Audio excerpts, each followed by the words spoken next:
Can't hear me. Good morning. I hope that all of you had a good night's sleep, or if you didn't have a good night's sleep, that you had a good night of fun. And thanks for coming in at 9 o'clock, right on time, because we have a wonderful presentation before us that will be about color, but it will also be about learning about color and learning about other things as well. We have known Sandra Gross for a long time as a proprietor of Brazee Street Studios, which is a Bullseye Kiln-Glass Resource Center preferred partner. And she has one of the most ambitious studios that I know of. Their studios are home to 22 artists, and their Kiln-Glass programming includes art exhibitions, special events, and Kiln-Glass programming for children and adults. And all of these happen very frequently, judging from their Facebook page. They also maintain a garden, and they have beehives. So they're very busy. Last year at GAS in Toledo, we were able to observe her in her role as a children's teacher. In a project that involved school children from Toledo, she led them to explore their ideas and knowledge about planets through a project.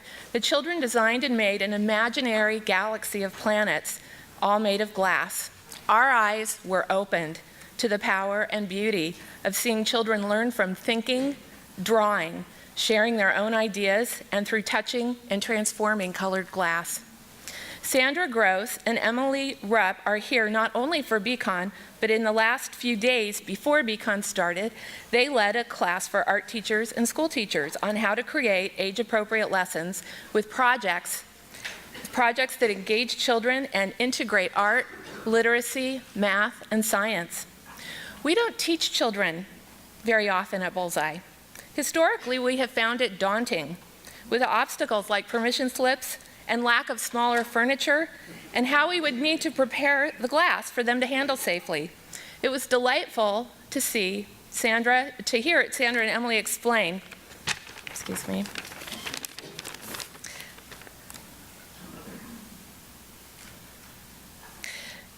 and demonstrate every detail of guiding children in exploring their world through glass. It was also delightful to see the results from the teachers when they made the children's projects for themselves. Honestly, it seemed to me that focusing on becoming a very skillful teacher of children would make a person a better teacher of adults. Sandra has devoted her life's work to understanding childhood development, which you will see from reading her bio. But beyond that, she's committed to sharing her knowledge with any teacher who wants to know how to incorporate glass in the classroom to help children learn about their world physically, mentally, and creatively. In fact, she is writing a book, Glass for All Ages, so that more children and teachers can learn through glass, for publication in 2014. Please join me in welcoming Sandra Gross, who will now present Transformations, Color, Kiln-Glass, and Children's Education.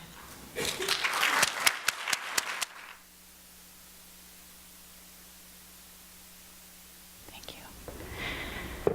Thank you so much, Bullseye, for inviting me here. It's an honor to speak with you all about my experiences with children and glass. When I first started thinking about this whole idea of color, I naturally thought of my first experiences with color. My father, a frustrated painter, would come home from work and head straight for the easel.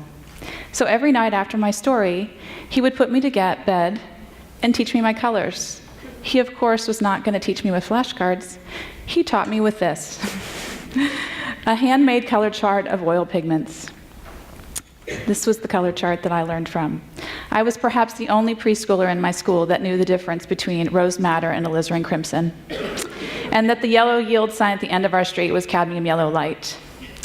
I remember I loved knowing color, and I felt very powerful. Then came first grade.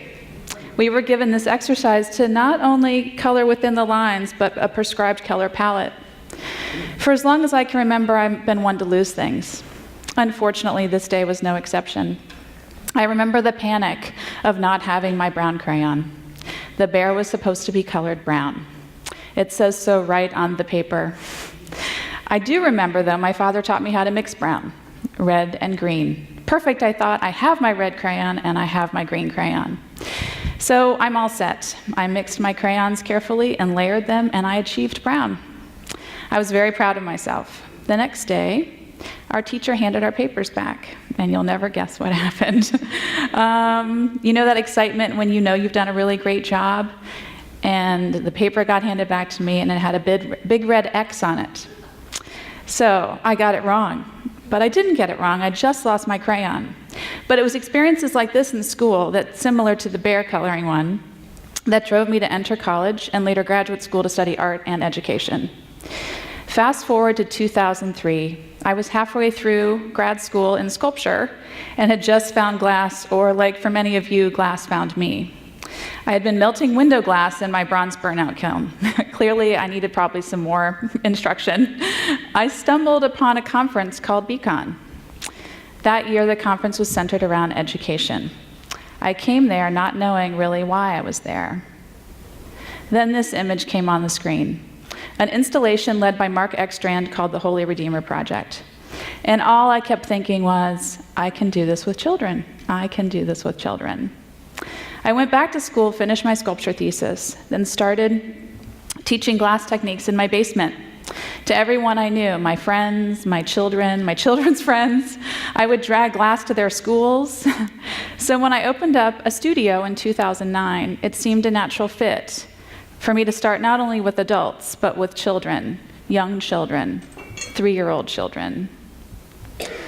Glass story time is one of the favorite classes at the studio. Working with a local children's bookstore, we invite preschoolers into the studio, read a picture book, and then do a glass-based project on that story. Today, it was the penguin story. The preschooler is quite an amazing being. They are becoming more and more independent.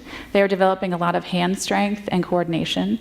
They love small objects and moving them around, and are in the process of refining their senses through discrimination of forms. What better way than with bits of glass? Coarse frit is the perfect material to refine the pincer grasp. Making a fritted chameleon based on A Color of His Own by Leo Leone. You might notice the limited material palette. The children were given a chameleon blank to decorate. Too many choices at this age can overwhelm them, and so it's important to carefully curate the material. They need to have power over the environment and success, and too many choices will inhibit that success. Some owls based on The Little Owl Lost.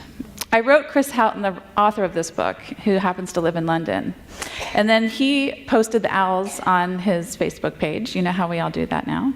And then at least 2 other studios did an owl story time, and they posted it on their Facebook page and back to Chris. And so for a few days, the owls were flying back between the continents. It was pretty exciting, actually. For this particular story time about a square, the children started with a square of paper, made a paper model, and then created glass using the paper templates as a guide. Children at this age are very sensitive to spatial relationships and are thus very interested in creating parts to a whole. So that square can be many things. It can be a fish, it can be an alien, it can be a robot, it can be a peacock. One of the most popular classes in the studio for elementary age children is the self-portrait. The child at this age is defining who they are. He imagines who he will be. They are developing a sense of pleasure and mastering skills of the culture, assuming adult-like responsibility. If you need to get something done, ask a child of this age. They are in the phase of industry and want to do everything, and also are very concerned about how things work, and sometimes ask the most amazing questions about what's going on in the kiln.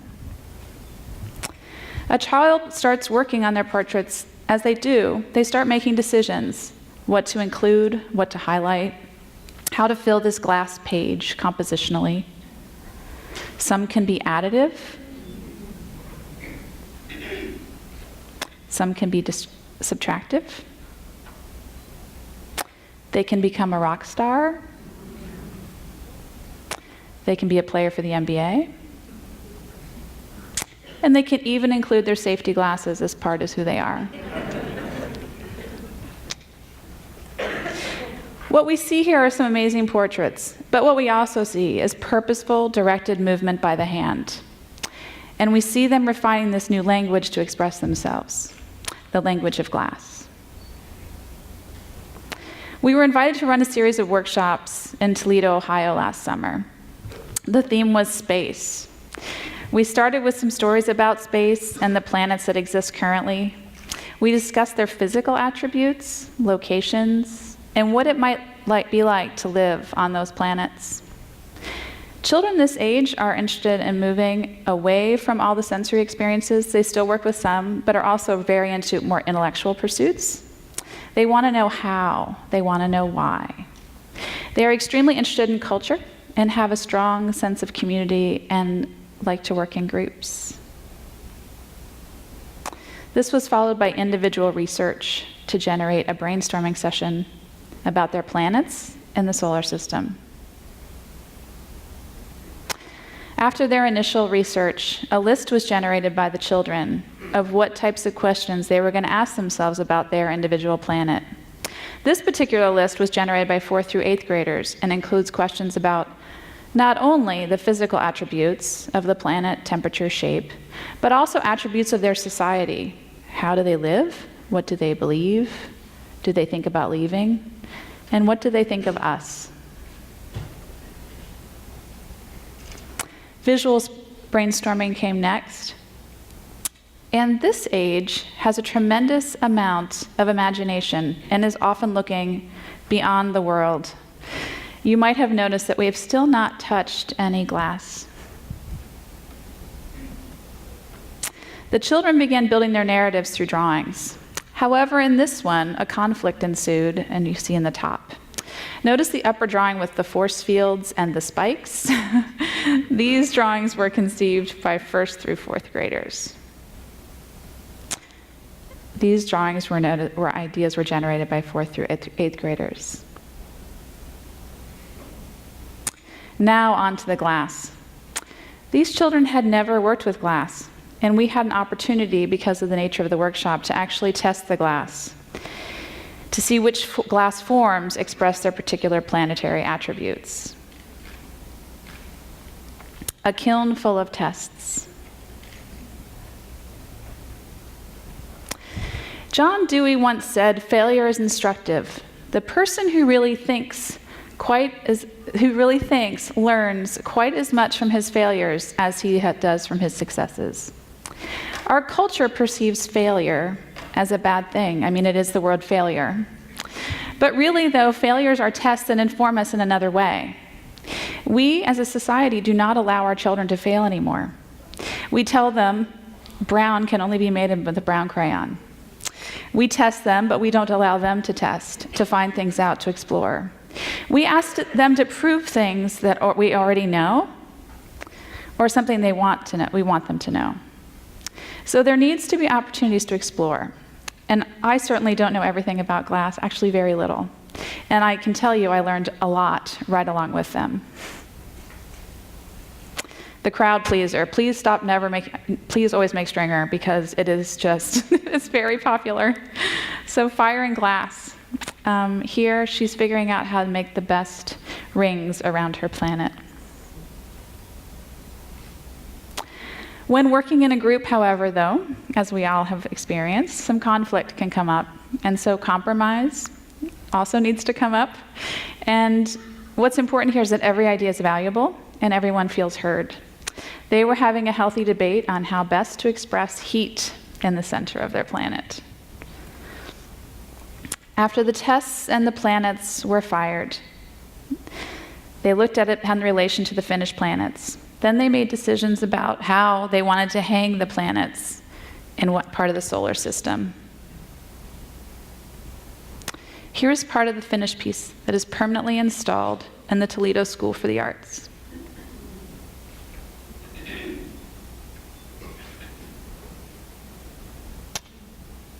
Recently, we've had the opportunities to work with some middle school children. Some teacher-directed and some student-directed. This age child is all about the acquisition of knowledge by proving it to them themselves. For this particular group, the students came to us. They were studying a chemistry unit. They were studying the periodic table and looked at the properties of the different states of matter. Then went on to discuss differences between metal, ceramics, and glass. Here, they started with 27 millimeters of glass, heated it, and were able to see the 6 millimeter rule in action.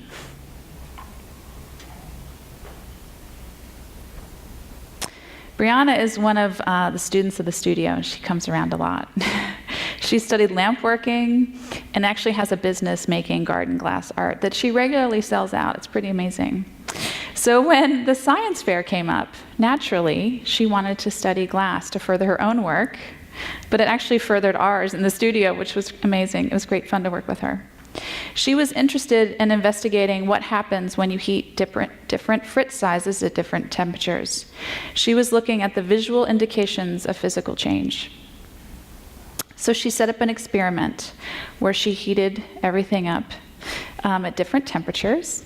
She started by isolating the variables. So she's carefully right here measuring. So each amount, I think it was 20 grams of the different size glass. She worked with all 4 frit sizes, opals and transparents, then fired them to 4 different temperatures and carefully recorded her observations. The color changes, the texture changes, and shape changes, just like all of us do. She particularly enjoyed the spaceship quality of the powder when it was fired at lower temperatures. We all really liked that too. It's pretty great. She presented her findings to her classmates and made further predictions about other temperatures and colors. And by the way, she won the science fair.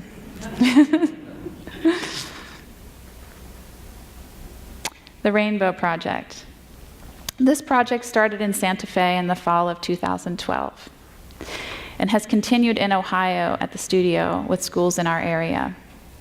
We have worked with 7 different schools and hundreds of children at the studio. 22 rainbows have been formed by children 3 to 18. A whole school rainbow was completed recently by 145 students in 1 week. The school contains children ages 3 through 12, and many had never had any experience with glass.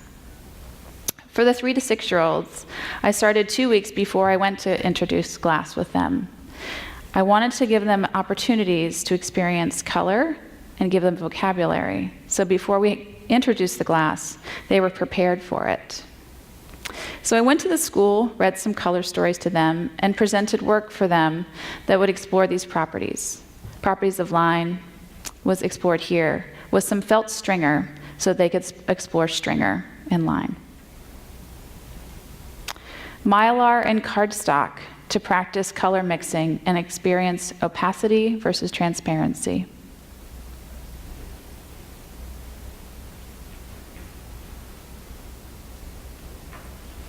Then came the glass. Montessori once said, "Never give more to the eye and the ear than we give to the hand." Children learn by way of their hands. They are in a sensitive period for order, again, and manipulating small objects, and they are working on that pincer grasp, and that is so they can learn how to write. The children were asked what their favorite color was, and then given segmented containers containing that color. Again, a limited form palette so they can be successful. Here, she is working on seriation. Seriation is the idea that you can compare shorter to longer things than its neighbor. She's using stringer for that. And this may seem simple to all of us, but it is the prerequisite to truly understanding the notion of counting. Not the notion, the absolute of counting. So we called that stringer seriation. The preschooler is also very egocentric. This simply means that everything in their world relates to them somehow. What it also means is some incredible narratives emerge. Red reminds me of Grandma. She died a long time ago. Her favorite color was red. They look like Twizzlers. Put sprinkles on. Leaves and grass. Rows of putting stuff everywhere. This is fun. I'm doing glass work. I'm doing glass. Put something on everything. They look like water, like a shark. It has sharp teeth.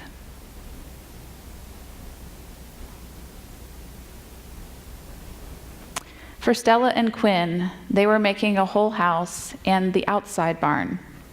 Frit became animals, stringer became houses, and confetti became beds.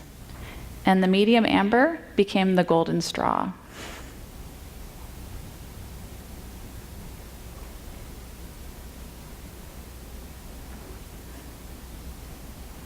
An amazing observation that day about stringer. She had noticed that some feel cold and some feel warm.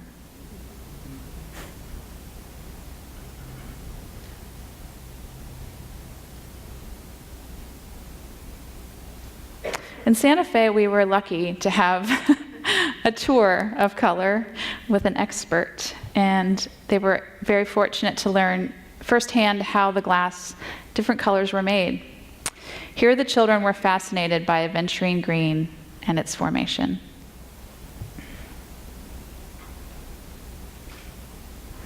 We read a picture book about Joseph Alvers and discussed the idea of physical and metaphoric color. We then make lists for each color in Roy G. Biv. We sometimes discuss how the same color can mean different things to different people. A few highlights: green is old man's pants, purple is a wig, and my yellow watch makes it on most lists.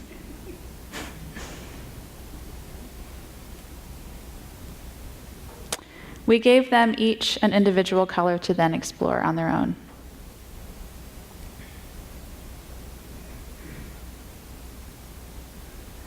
After their individual brainstorming, they were put in Roy G. Biv groups and asked to find a common theme from which to work to produce a rainbow.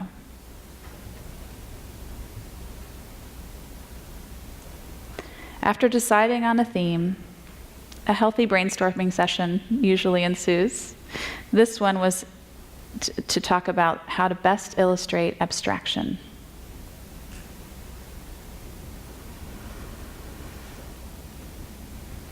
Then they choose their materials. We call these table configurations glass buffets.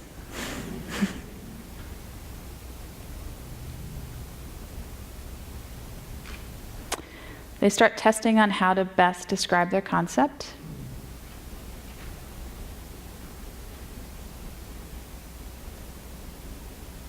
Line, color, and shape tests.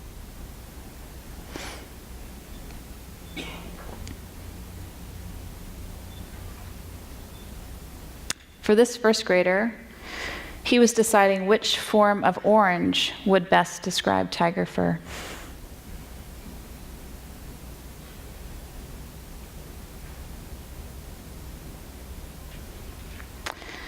The test can also be very specific. This particular fifth grader, she was interested in how to best express the geometric wave pattern in her water design.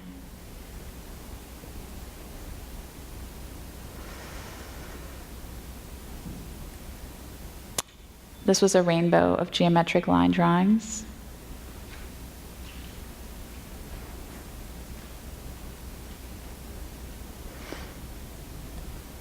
This was a rainbow made of different types of balloons.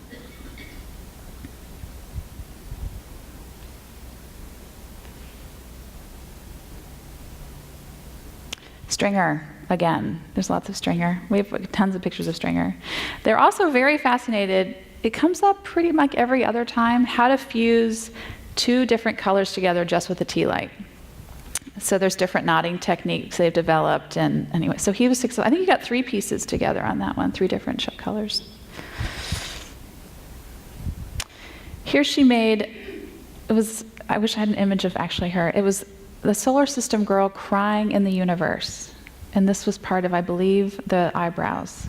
It was very amazing. She was very pleased with herself. Teamwork and collaboration. We see that a lot in this project. And here they're working to get the perfect bend on the stem.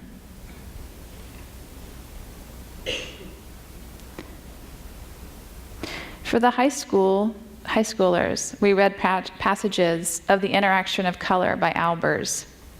We also discussed synesthesia. and what it would be like if we could perceive color with our other senses. Yellow felt like numb eyes, tasted sicky sweet, and also felt bumpy.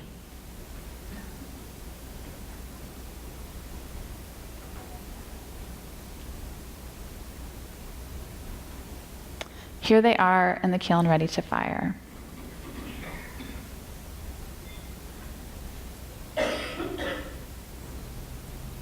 The Santa Fe rainbow at the New Mexico Museum of Art.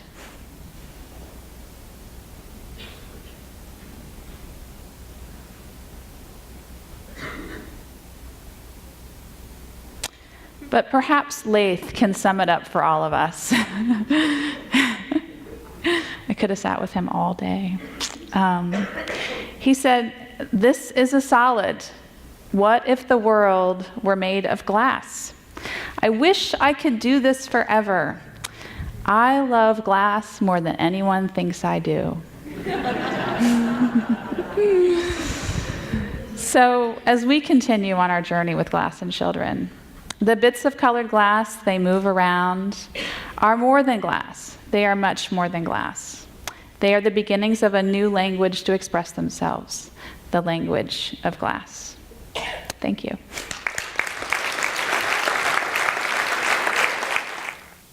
Thank you very much, Sandy. We have a little time left, and we have our first question. With fewer resources going into school art programs, what strategies do you use to engage school teachers, administrators, board members to embrace art and glass? That's a great question, and actually it was a question that I was going to ask if somebody had not put this card into my hand, so thank you. We do a couple times a year. We have this thing called Brazee Loves Teachers, and it's free, and we teach them some basic techniques. We also invite the administration and anyone who on the board, lots of times teachers, excuse me, would like us to invite, and we do, and we're open to any of that. And sometimes teachers then have taken glass back to the school and sort of had their own cocktail parties, so to speak, so that they can generate interest for the material and for the programming that they want to introduce in the schools. But the Brazee Loves Teachers is great, and it always fills very quickly, and it's also a really good place to sort of, we can all, they make connections that way with each other and share information, so it's worked out really well. Does that answer the question? Yes, and also, how long are your programs as far as, like, for different age groups? What kind of session duration is appropriate? For the story times, those are about a half an hour to, 45 minutes most. Some classes are an hour. Some are more of like a workshop setting where they'll just kind of come in and work at their own pace and then leave. Some are more structured for 2 hours. And the Rainbow Project is interesting because we've had to structure it for different situations everywhere we've done it. So the ones at the end were just sun catchers and just kind of come in and do a quicker class. Some of them did include tests, and those were 2 or 3 day long processes for them. Sometimes we've done it just they do one piece. So they're all different depending on how long we have the children. If you're doing a project with just one piece, how do children respond if it's a piece that's going to go into a larger piece of artwork and they have to relinquish it? That's we always have them keep their tests, so they can keep that on their own. Or if it's not an opportunity for them to test and then go on to do the piece, we'll have them do 2 pieces. So they'll have them do the larger piece that's going into the museum setting, and then we'll have them do a smaller piece that they can take home with them. It's really important that they get to take a little bit home with them. And what is the most challenging aspect of working with children? Having them keep their safety glasses on. And how do you get them to keep their safety glasses on? Tell them that I'm going to remind them a lot, and maybe it not be as pleasant as I was in the beginning. I don't know. No, they're pretty good. We get them in bright colors. They're made by Gumball, and they're really cute, and they come in the whole spectrum of colors. I'm trying to think. Actually, they're no offense, but they're a lot easier sometimes to work with than adults. What I'm is just, the no, most no. challenging thing about working with adults? I don't know. No, I'm just kidding. No, actually, you know what it is? That is important that we'll talk about this. Adults come in and they want to, for instance, I teach bead making as well, and that's an easier example to give. So they'll come in and they want to make, they've just done a little bit of glass, and they'll come in and they've been there for an hour and they think they should be making beads like, I don't know if you know her, Christina Logan. And she's been making them for 30 plus years and 8 or 9 hours a day. When I teach younger children, and we start teaching lamp working at age 10 and a half, 11, they are much more excited about, oh, let me roll it and frit. Oh, let me take the tweezers and pull it out. I mean, they're experimenting the whole time, and they don't have any sort of preconceived notion of what it is. Or if they do, it's based on their drawing, and they want to try 4 or 5 different ways to try to achieve that drawing. They come in with different expectations, and they're more free than adults. So they're not, they don't have an idea in mind of some kind of a product that they're going to make. No, they're working towards an idea rather than a product. Mm-hmm. Excellent. We should all be doing more of that, I'm sure. Here's a very practical question. What kind of attachment is used between the tiles so that they don't fall? That's a great question. There's a channel that we actually put in with fiber. I don't know if you saw that in the image. And then C.R. Lawrence has these great, is it C.R. Lawrence or C.R., what is that? Thank you, okay. They have this plastic coated like wire cable, and then the glass can't hit each other and also can't be touching metal, so there's these plastic washers. So there's the piece, and then the cable's running through it, and then there's a plastic washer here and a plastic washer here, and then a little crimp to hold it in place, and we usually place them about 3 inches apart. There's a lesson plan about the Rainbow Project over in the tech display. I think if you still have some left. Yeah. I think we do still have some left. There is a display over there, and it has 3 parts to it. It has the lesson plan that Brazee Studios and Sandra produced, and then there are a couple of supplementary articles that are based on the lecture that Lonnie gave to the school children in the Rainbow Project, and also a step-by-step on how to bend stringers with a tea light, in case you don't know how to do that. It's really fun if you've never done it. It's really fun. So I wanted to ask you a question. I think the most startling experience that I had with a child in a classroom is when a piece of glass broke at one of the group tables, and the child who dropped the glass started crying, and all the other kids at the table started saying, "Oh no, that was very, very expensive," which just made the little child cry more and more. So if a piece of glass breaks in the classroom, how do you manage that? And what kind of reactions have you seen children have? Because that's the only time I've seen a kid break a piece of glass. It's usually the parents that get more freaked out about the glass breaking than the kid. I don't know. I think maybe because we're dropping stuff sometimes. I don't know. It's usually the parents' reaction of, that causes the child to then cry or have that sort of reaction. Maybe Emily should come up and speak about this too. Have we had like a crying over glass breaking? I can only remember like a couple times where we had they just kind of take them aside, maybe offer them a juice box. Yeah, it's like it's not as. Did you all hear that? She said take them to the side, maybe and offer them a juice box.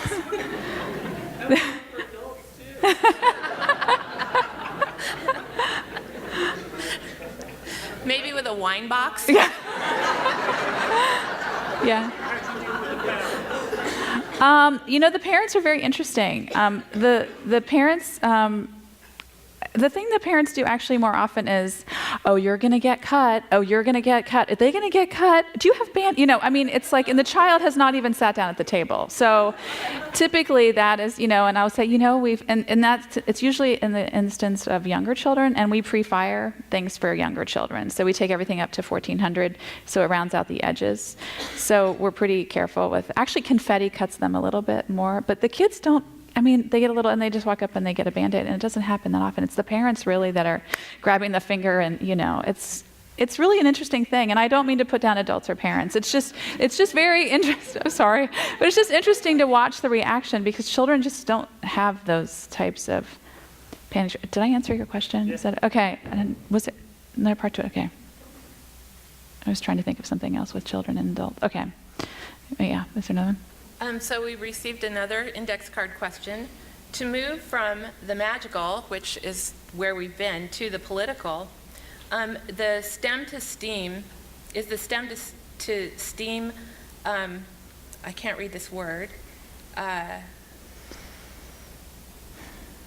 movement, picking up steam in Ohio.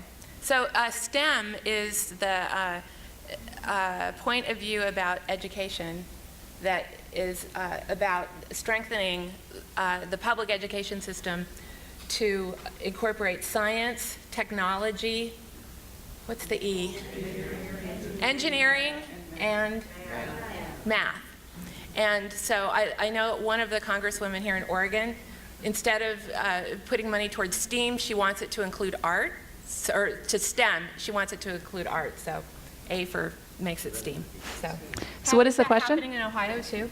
I'm not familiar with that. I am familiar with the core standards, which are going to be probably in the next year implemented in all of our schools.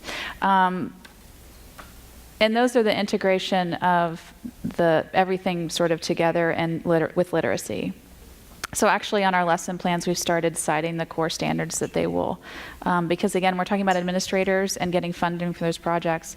You need to know how they're going to support all the different standards in Ohio. And I think Art Ed is trying to make it more of a general, but still it's for the individual states. But the core standards are going to, that's going to be really important and really going to be coming up a lot for teachers. And I'm not familiar with... Federally or by state? I think it's, there was just a really great New York Times article 2 weeks ago about it. Actually, if you can reference that, it's Sunday edition 2 weeks ago. Does anybody know? They're starting states, it's by states, but are they changing by state? I think there's an overarching umbrella, and then I think they're implementing them. They're changing in by 2014, all the curriculum is changing. And it's going to be, isn't it going to be country, like the whole? It's state by state. State by state, okay. I think right. You have to look up Ohio US Ed, and they'll list all the standards according to visual arts and sciences. So I think it is going to be state by state. I thought there was I think there might be an umbrella anyway. So. There's a word here that I can't read, so I have to keep looking at it. But my question is, how do you prepare with a classroom teacher as far as they know how to manage their classroom and their class time and what they need to get done? So I assume you meet with them beforehand and talk about what you want to present, and they talk about what standards it fulfills, and how does that work? What is it? Oh, so. Well, the teachers, you agree with a teacher that you're going to do a project with the class. And what sort of communication do you need to have with the teacher besides, yeah, we're going to do this and it'll be at this time, as far as the content of the lesson plan? Oh, okay, got it, okay. Well, I think that is going to be coming up more and more, but typically how it happens is the teachers bring the students to us, or we do go, but we're sort of like, at this point, I have worked with some high schoolers where it was AP class, so I had to think about, AP kind of things. But typically, and I think we're seeing more and more of it, like just recently we've been getting more and more science coming into the studio. So I think most of the time it's been an art experience and it's maybe sort of an extra or more of a treat. But I think we're starting to see more and more studio where we're getting integrated into the curriculum, but more often we're training the teachers who are then integrating into their curriculum.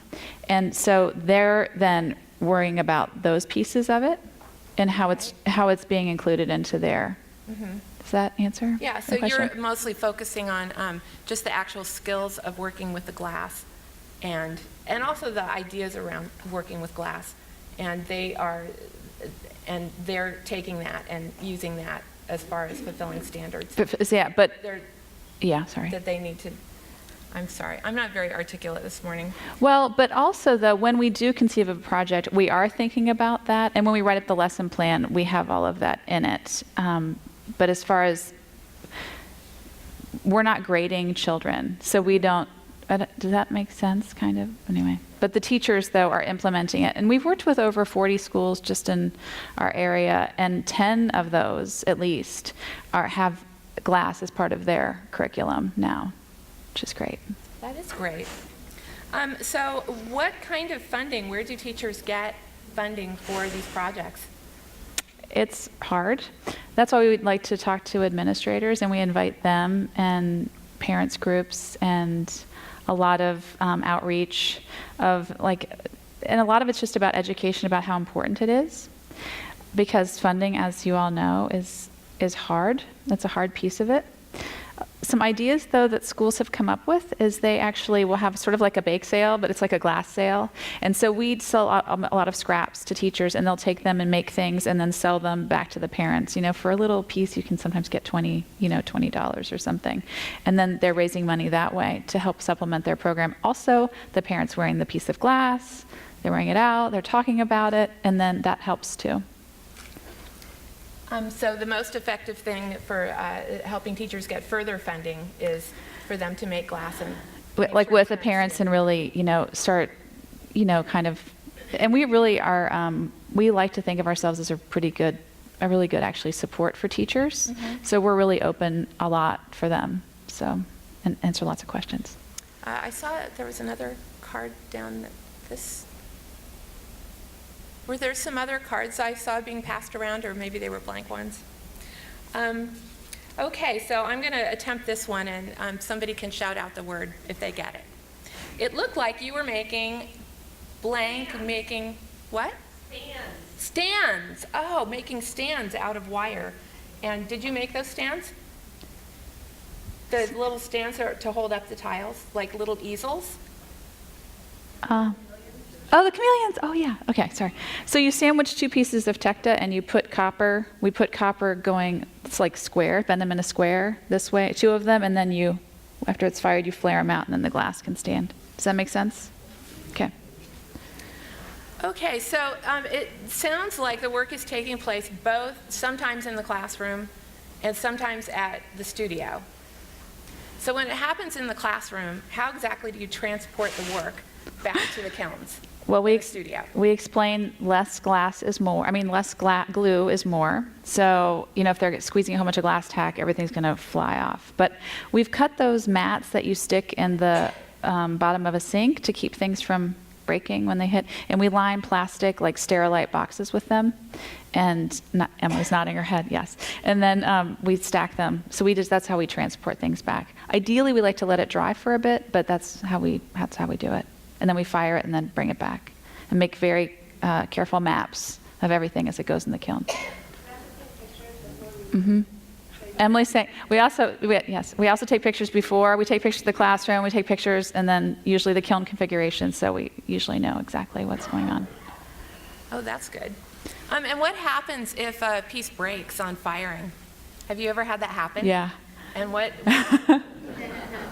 Not usually on firing, but we've had to remake some things.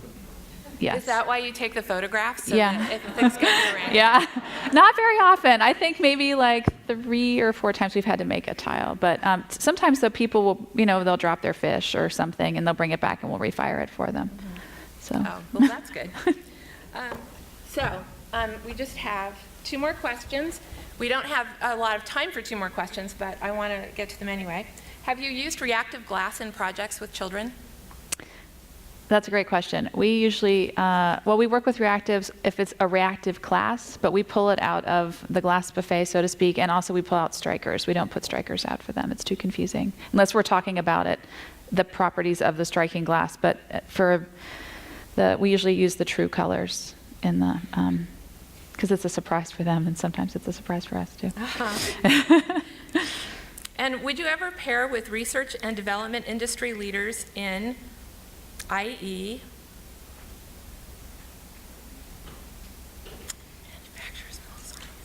in, I guess, getting manufacturers like Sam to develop science curriculum, chemistry and engineering curriculum? That would be really cool. That would be really cool, yeah. Well, that's what we can look forward to for the future. Thank you very much, Sandy. Thanks.